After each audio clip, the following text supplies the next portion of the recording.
Another day, another moron. Yuck. Let's just get into it. Forced diversity is a term I've been hearing a lot. I'm not quite sure what it means, but this video seems like it'll teach me what's what. Before we're done, I'd like to know exactly what forced diversity is, but what I'd really like to know is what makes it different from regular diversity. So, let's see. Well, that was a, nothing video, but it was pretty illuminating as well, so let's analyze it. In today's political climate, people on both sides of the spectrum like to play word games, particularly with phrases that you should or should not support, and if you do or do not support them, then that automatically puts you under some derogatory label because, hey, who fucking cares about nuance, right? The video starts with a very long and laborious explanation as to how the Dishonored wolf is actually a nuanced little centrist boy. Fine. Don't know why you need to dedicate so much time to convince people that you're definitely not right-wing, but go off, I guess. He's not trying to convince anyone of anything. He's just setting up the point of his video. But it's a good thing you played most of that intro so people can have context to what Wolf is talking about. Oh, you didn't? You just played whatever you wanted to play to kind of fit your narrative? Alright. Fuck off.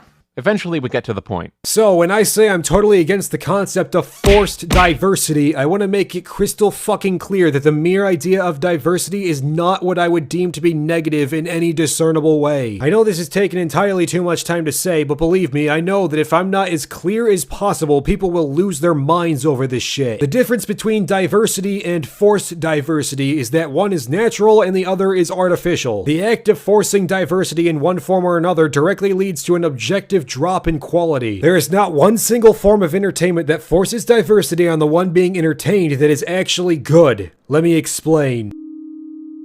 Oh no, that's okay. You can just skip 3 minutes of Wolf's video and pray to God your followers are too stupid to actually look up the original video to get context for what Wolf was just saying. Then again, throughout this video, Eric constantly gives Dishonored Wolf all these little nicknames that are too cringe-inducing to repeat, and all his dumb followers seem to find it funny, so I'm pretty sure they're not smart enough to look up the context of what Wolf was just saying in those 3 minutes. The problem is the forced part of it. I am completely fine with any kind of character, be they female, black, gay, crippled, whatever, so long as they're a natural part of the character and isn't some focal point for the story. For example, Ripley from the Alien franchise is fucking awesome, by far and away my favorite female character ever. The fact that she's female is never brought to the forefront, and no one ever makes it a point that, because of that, she's better than any other character. The difference between a character like Ripley and a character like Rey is that one is a naturally implemented character and the other is not. So we're already hitting a couple of roadblocks. Now, I love Alien, but do you think it's any coincidence that Mr. Wolf's first example of a positive use of diversity in fiction is a character that was written as gender neutral and made female at the casting stage? I wonder. I don't know if this retarded love child of Inigo Montoya and Rocky Dennis is completely aware of it, but he just proved Dishonored Wolf's point. The fact that Ripley was written as gender neutral and made female in the casting stage was not forced diversity. She was cast for acting ability and nothing more. They didn't put her in the movie because woman, they cast her for acting alone. Movies like Ghostbusters 2016 solely exist so they can have female Ghostbusters and nothing else. And there's nothing wrong with having female Ghostbusters. Female Ghostbusters have existed before. But it's blatantly obvious why Sony made this movie. And I'm not saying it's wrong to like the movie, I just want people who do like the movie to understand why people didn't like the movie at all.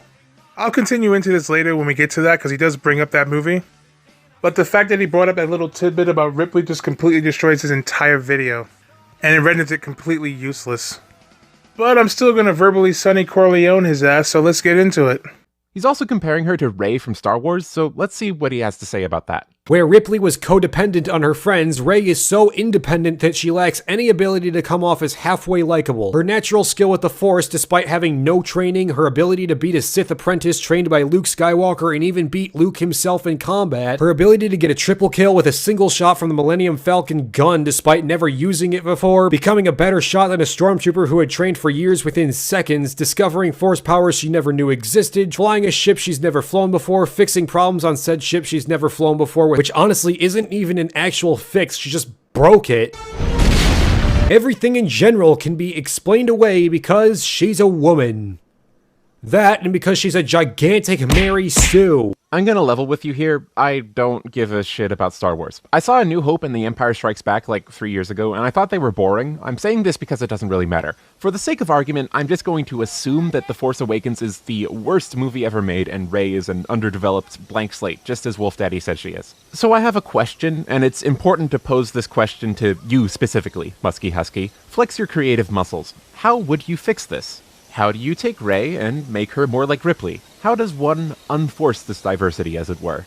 Keep the answer in your brain pockets for now. I'll ask again later. Oh, you don't have to ask later. I'll answer it for you right now. But before I do that, I want to point out something really fucked up about this video. He completely cuts out the part where Wolf explains in detail why Ripley is a better character than Rey. And once again, his followers are too stupid to actually look at the original video for context. They're all complaining about how is Ripley being a woman not part of her character. He doesn't know what he's talking about, but Wolf explains this in detail, and this idiot didn't bother to put it into the video, and you people who fucking praise Eric for this video are too stupid to actually look at the original video for fucking context. See, there's having an opinion, like some people don't like Dishonoured Wolf, and that's fine. But then there's just being outright stupid for the sake of pushing a fucking narrative. But I'm not gonna let you get away with that one, Mongo. Because I'm going to actually play the clip that actually adds context to what Wolf was just saying. Bear in mind, I won't always do this. I'll only do it when it's actually relevant to the actual video. I'm not going to do it like he does and play it out of context. But I'm also not going to play the entirety of the video too. But I do implore you to just watch Dishonoured Wolf's original video and please soak it in. Get all of the context and then watch Eric's video for a laugh, I guess. I honestly don't expect Eric's followers to do this because, you know, they gotta protect that narrative and all. To compare, let's list all of the attributes of both characters to ascertain how exactly one is different from the other. Ripley's femininity is never a focal point for the story, but it is a natural element of her character. Sure, she jumps into a xenomorph hive and fights off apex predators in their own domain, but her reasoning behind it is profound yet very subtle. At the beginning of Alien, she's cool, calculating, and driven by direct orders, but at the end of the movie, when she inevitably breaks, all of her crewmates are dead, and the Nostromo is about to explode, she doesn't just make a run for the escape pod alone, she makes a conscious effort to keep her cat safe. We know that she is, or rather was, a mother, so the way that she treats Newt throughout Aliens and jumps into the xenomorph hive to save her makes sense to the viewer. We understand her motivations because although it's not the focus, her maternal instincts drive her to defend those she cares about. Inversely, Rey's femininity is the only character trait she has, despite the movie constantly trying to make a point that she's just as strong as everyone else and her femininity also doesn't matter. What the fuck are you talking about? Where Ripley was codependent on her friends, Rey is so independent that she lacks any ability to come off as halfway likable. Her natural skill with the Force, despite having no training, her ability to beat a Sith apprentice trained by Luke Skywalker and even beat Luke himself in combat, her ability to get a triple kill with a single shot from the Millennium Falcon gun despite never using it before, becoming a better shot than a stormtrooper who had trained for years within seconds, discovering Force powers she never knew existed, flying a ship she's never flown before, fixing problems on said ship she's never flown before, which honestly isn't even an actual fix, she just broke it. Everything in general can be explained away because she's a woman.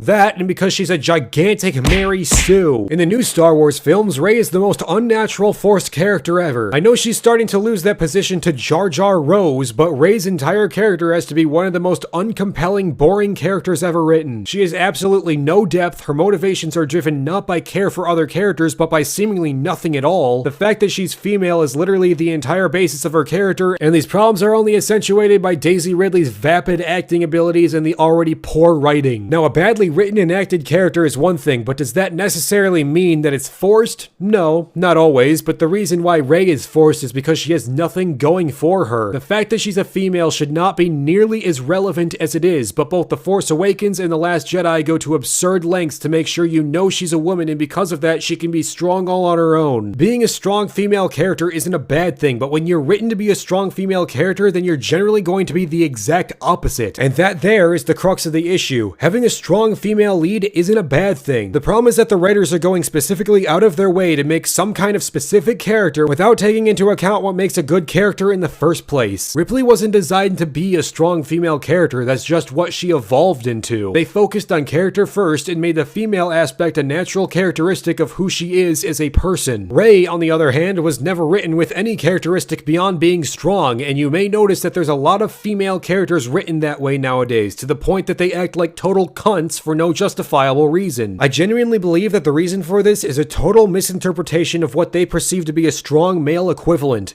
Marcus from Gears of War isn't exactly a nice guy, but there's an actual reason behind that. There's history, there's development before and after. What I've come to find from many female characters nowadays is that they try to replicate the same thing that male characters do in many circumstances without actually adding in the history and nuance required to understand why they're that way in the first place. If a character is a dick for no reason, it doesn't matter if they're male or female, villain or protagonist, no one is going to like them. So, just shoehorning in some half-ass character written to be a man doesn't tend to work out too well. This goes for virtually all characters that are forced in for no justifiable reason. Remember when Ubisoft decided to shove a transgender character into Assassin's Creed? You know, the character that no one cared about and had no reason to be in the game? How about the transgender character from Mass Effect Andromeda, whose first line to introduce herself is, "Hi, I used to be a guy, but then I took scissors to my dick and made myself an origami vagina. Please refer to me by my new name, stupid cunt." When writing a character, there's obvious things that you need to keep in mind about who he or she is. You can't just take Luke Skywalker and make him a totally different, irredeemable character that isn't even close to being the same person he was in the original 3 movies. Yeah, I'm still salty about that. Unfortunately, a lot of people just don't seem to get this. But to answer your question, how about giving Rey trial and error? How about giving her better character development and better writing?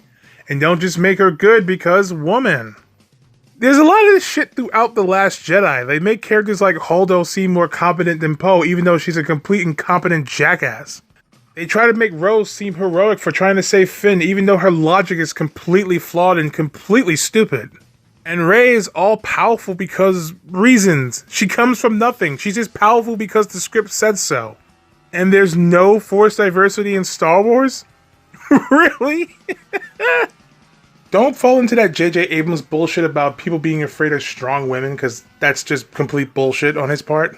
Especially when some of the most popular characters in fiction are female characters too.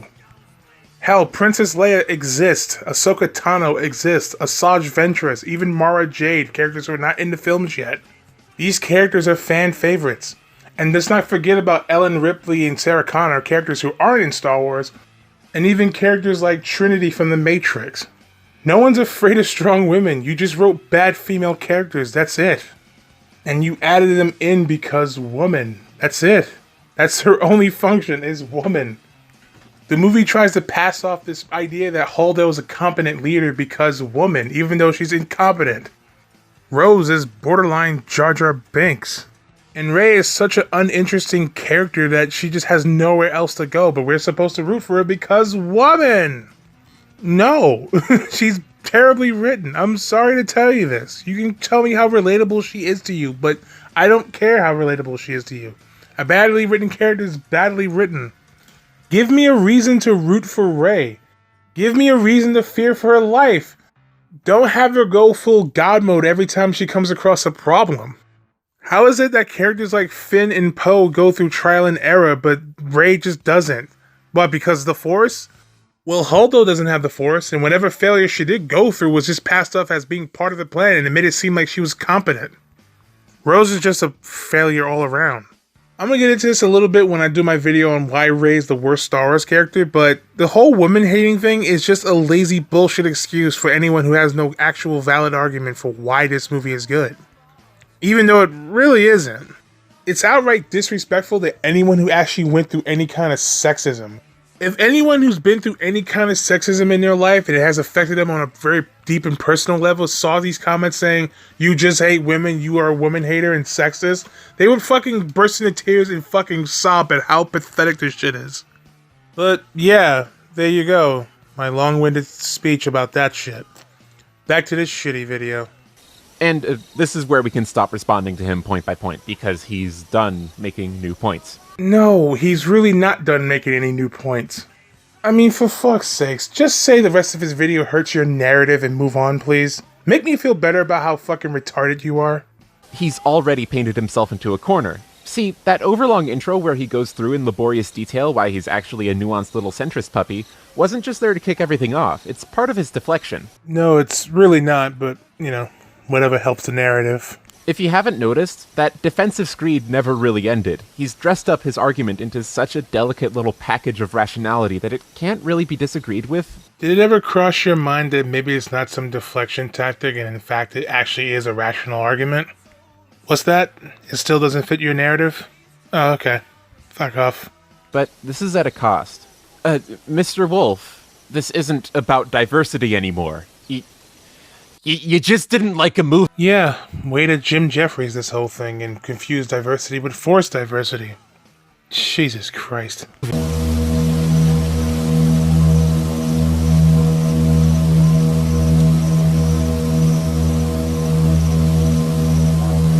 Is there any particular reason why that was 10 seconds long? This isn't a Leafy is here video. It doesn't take 10 seconds to read 2 sentences. The quote usually goes, "Oh, I'm a supporter of diversity as long as it isn't forced." That's what Prince Fuzzybutt over here is saying. Is he aware that Dishonored Wolf's furry persona is just a meme? Diversity is a positive thing, but things get dicey when the diversity is shoved down our throats. I have a couple questions. Part 1. What the fuck do you mean? What is the difference between forced diversity and unforced diversity? To be fair to Eric, Dishonored Wolf should have explained this in detail in his 18-minute video where he explains this in detail. Now, maybe, follow me here, maybe if you weren't too busy skipping parts of this video to fit your narrative, you would have known that, you Neanderthal-looking dummy. Well, as it turns out, just like with all art, everyone has their own opinion. Some people, like, name drop, Revenge of the Dreamer, speak exclusively of diversity that goes against historical record. You see, the writer says that there's no lead actors of color, even though that would be historically inaccurate, as this piece is a historical retelling of a World War II battle. But you see, that's not where progressives care about. They don't care about historical accuracy. They care more about cultural relevancy. Which is not very persuasive, because historical fiction is only one genre, and also black people aren't, like, a new thing. You know, it's funny he should mention that, because I'm pretty sure Dishonored Wolf did a video on forced diversity and how it causes historical inaccuracies in movies and video games and stuff like that. I don't know. It's clearly not the video Eric's doing a video on, right? It's not that. You know, he's not clearly going to skip over chunks of the source video just for the sake of pushing a narrative. No, there's no way, right? There are reasons why characters are the way they are. Fantasy stories are typically dominated by white people because the majority of fantasy stories are based around medieval Europe, which is predominantly white, even more so back in those times. Sure, you don't have to base it off that, but that's where most fantasy stories come from. Inserting a bunch of black people in The Lord of the Rings would simply never work because it's based around that area and time period. But nowadays, you're shamed if your artistic direction isn't diverse enough. The developer of the game Kingdom Come Deliverance has been criticized for not putting enough black people in the game. You even have the utterly brain-dead idiots from the guys at Funhaus who toe this line. But not you, Lawrence. You know what's up. Keep being perfect. Despite this game trying to be historically accurate, it's been criticized to hell for something as arbitrary as not putting in enough black characters, as if that's something that's even remotely relevant on any level. I'm sorry, maybe my whiteness is preventing me from seeing the bigger picture, but wouldn't you feel kind of shitty for being the guy that's put in the movie just because they need a black guy? Wouldn't you prefer to have a character written specifically for you that has legitimate depth and intrigue? Forcing this shit because you feel some kind of ethical obligation to include everyone you possibly can find doesn't add to your story, it breaks it. I don't care if you have a black guy in your game or movie, but give him an actual reason to be there beyond, well, we need a black guy. Sure, put in some gay characters, I'm all for it, but make that a natural part of who they are. Don't focus solely on the I like to take it up the ass part. Look, I get it. On some level, I think all people would think it's cool to be represented by someone they connect with based on some shared interest or aspect of who they are as a person. But the idea that everyone should ensure that people are included no matter what is honestly one of the biggest reasons why movies are flopping now. There's a lot of reasons why Hollywood is failing, and a gigantic chunk of that is the astronomical cost of movies nowadays, especially in regards to hiring high-profile actors that get paid like $10 million just to show up. But if the price alone was all that mattered, then films like The Last Jedi should have been great, but it wasn't, because The Last Jedi is a lousy piece of shit. Audiences are sick to fucking death of having an agenda of any kind shoved down their throats, even if that agenda isn't necessarily malicious. I don't think there's much ill intent by putting black people or gay people or women in movies, at least not all the time.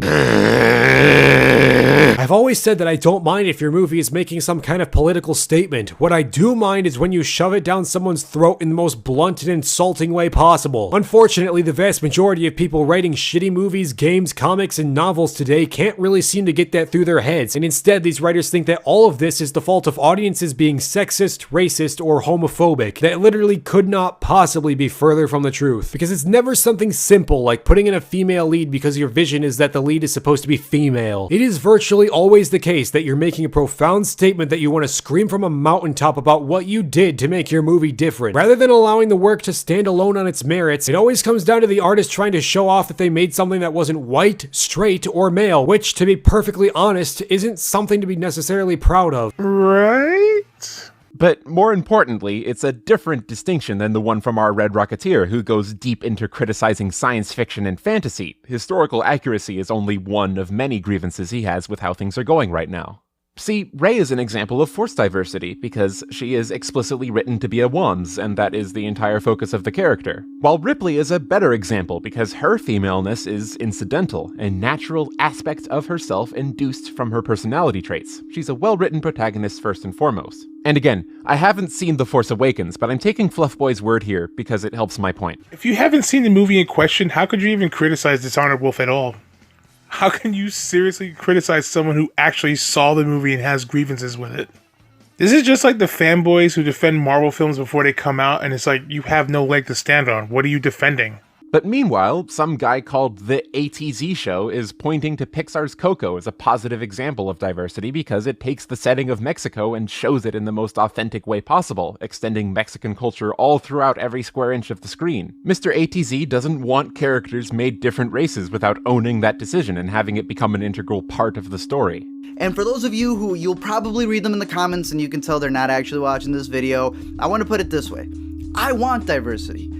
But I want it to be quality material and not just like baiting people with token characters. Earlier this year, a movie called Latin Lover came out and it had box office success. It had Latins in it, but the whole thing was geared on the lowest jokes possible that pretty much just summed up to, haha, he got hit with a tortilla and, you know, I'm Mexican and I eat tortillas. Here's all my money. This dude is actually right about what he's saying. The only thing that bothers me is that he actually sounds like Nature Restored, and that's not a good thing. Especially if you know him the way I do. See, like, I actually agree with this guy. I like him a lot. WTF, I hate forced diversity now. Anyways, the ATZ Man, Revenge of the Dreamer, and Notice His Bugle all have different ideas for what constitutes a forced diversity. This is because art is cool like that. We all get to bring our own opinions to the table, but I'd like everyone to be honest. In short, diversity should not be your first priority, and nor should any other political message. A few examples: hiring for diversity instead of competence, building a bridge to make a political point about borders instead of building it for structural integrity and usefulness, creating an animation so you can put furries in it rather than creating an animation to tell a compelling story. The general principle: if anything but quality is your primary goal, your work will suffer. I love how he sarcastically portrays this comment that is 100% correct, by the way. Eric is slowly rendering his video pointless. How do you manage to do that so many times in such a short period of time? Part 2. Who the fuck do you think you're fooling? So, Mr. Wolf, have you flexed your creative muscles yet? I don't know where you are, but there's a small chance that you're like 2 hours into a stream with your friends and you have an audience watching. It's actually funny you mentioned that, considering Dishonored Wolf took a break and you conveniently post this video up. Really fucking brave there, hippie Frankenstein. So, if you don't mind, please take a second to pause the video and tell us your better version of Rey. Are you finished? Has the forced diversity become unforced? I'm pretty sure Dishonored Wolf went into detail on how to make Rey a better character, but, you know, your narrative has to take precedent over facts and research.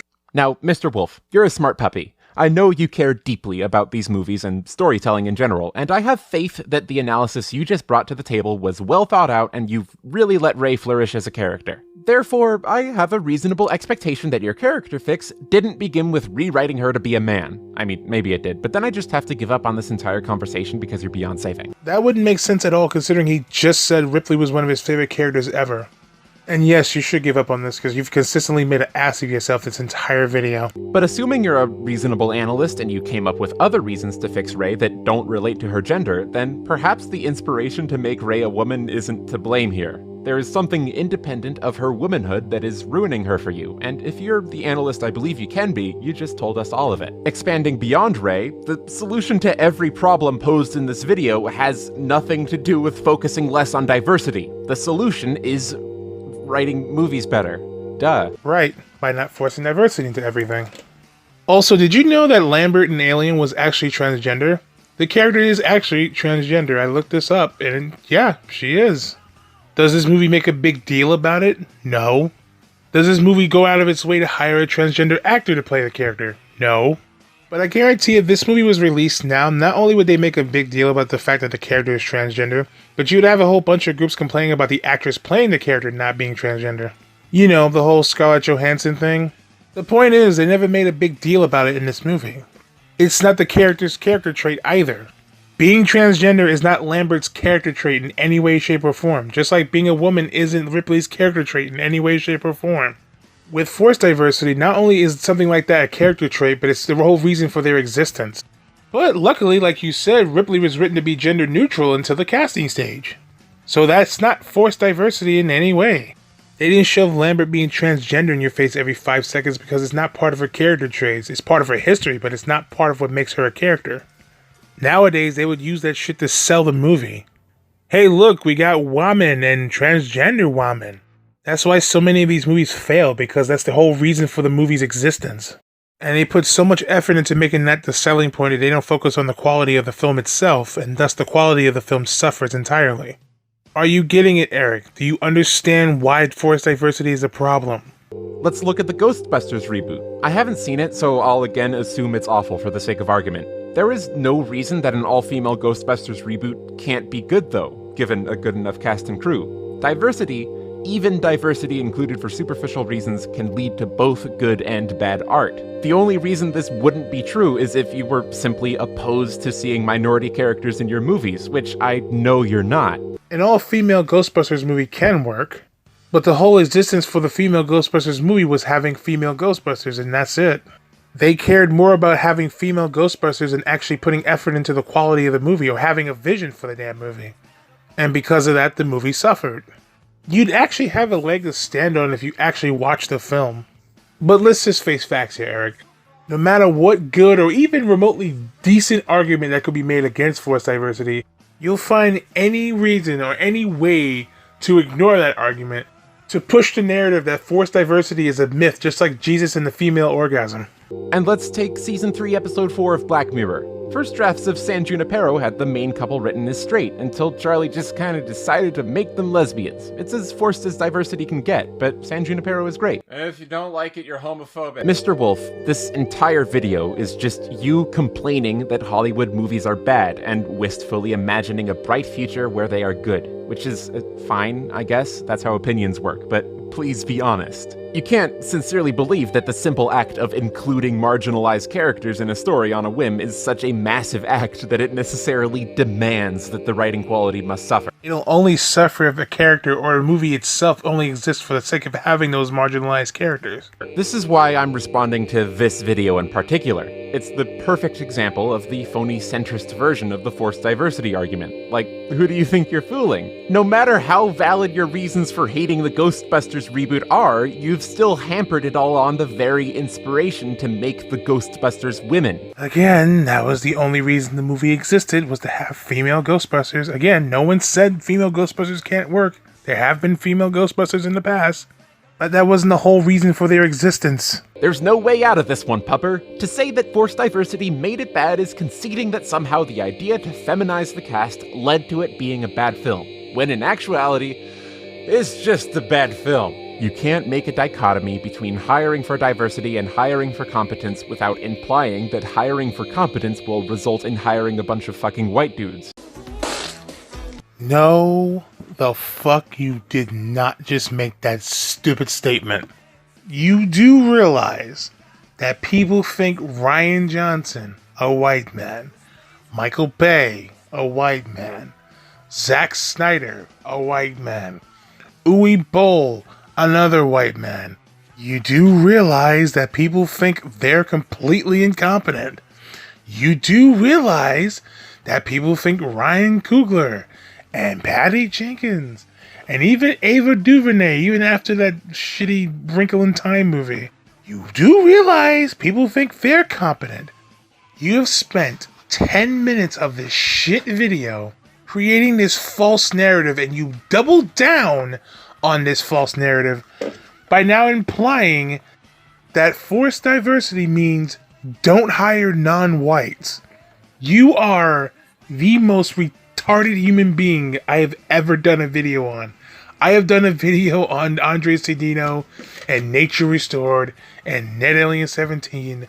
I have done a video on all of these morons, and you take the cake of being just the dumbest out of all of them for making that incredibly fucking stupid statement. You do realize that diversity hires is when you hire someone specifically for being a certain race or a certain gender. That's the diversity hire. They're not hired for their talent. This is why Marvel Comics is in this shit. Because they're hiring people based on gender and race and not actual talent. That's why they're suffering. This is why the movies are suffering. Because they're hiring people based on gender and race and not talent. Now, that's not to say that all of Hollywood's doing this, but a lot of them are, and that's why some of these movies stink on ice. Seriously, Eric, go fuck yourself. You can't make a dichotomy between focusing on a diverse cast and focusing on writing a good story without implying that including a diverse cast of characters leads to bad writing. That's not true at all, because you have a diverse cast of characters in the movie Predator. Not the shitty Predator movie that came out this year, but the original from 1987. But they didn't make a whole big deal about being a diverse cast. The selling point of the movie was that it's a horror movie about an alien from another world hunting down a bunch of mercenaries. The selling point wasn't, hey look, we got 2 black dudes, a Spanish dude, a Native American, and a Spanish woman. That wasn't the selling point of the movie. Your entire argument is collapsing in on itself. You know, as if making a character a different race, gender, or sexuality is anything more than a simple creative choice. Part 3. What I want. So, just in case you're new here, I'm, extremely gay. Well, that's fine, but I don't see how that affects... What? Well, no shit. I know I act pretty expertly closeted on this YouTube channel, but if you follow me on Twitter, you'll know it's a pretty big part of my brand. Naturally, I'm a pretty big fan of gay representation, but what I actually mean by that is a bit more complex. Now, of course, I really like seeing queer people in my movies. It's actually an objective fact that your favorite movie would have been better if the main character was gay. Sorry, I don't make the rules. But you know what I also want? I want gay representation in trash movies, trash books, and trash games. More importantly, I want gay characters written into trash movies, games, and books without the poor quality of these works being blamed on the decision to include gay characters. But there are gay characters in trash books, movies, and games. And the reason for their poor quality wasn't blamed on the characters being gay. But if that was the whole point of the movie's existence, if that was the whole point of the character's existence, if that was the character's only character trait was, hey, I like to suck dick, then yes, that would be considered a flaw with the movie and considered forced diversity. You put this character in here because you wanted to have that particular kind of character in the film. Sorry if I sound like tired or weak, I'm just defeated by the stupidity of this video. I don't want every new gay movie to be required to be excellent, lest it make a poor case for making gay movies in the first place. And that's why I need to disagree with pretty much the entire premise of this video, Mr. Wolf. No matter how unintentional it might be, the main takeaway is that a diverse cast is something to be earned, that diversity needs to justify itself, or else it's not worth it. This is a blatant double standard. Just think about it. Did we give up on stories with male leads after The Room came out? This is obviously absurd. No one would say The Room failed because a man led in it. First of all, watch your fucking mouth. That movie's a masterpiece. And secondly, we live in an age where toxic masculinity is a thing, so, yeah. At this point, I just give up on Eric because he does not know the difference between diversity and forced diversity. In the video he's doing this video on explains it in great detail, but he's so busy skipping over this shit for the sake of his narrative that he's just consistently making an ass of himself. Do you not know what you're doing here? You're clearly and blatantly manipulating your audience into believing this narrative. And clearly it's working because these dummies are going to be too lazy and stupid to actually look up the original video for context.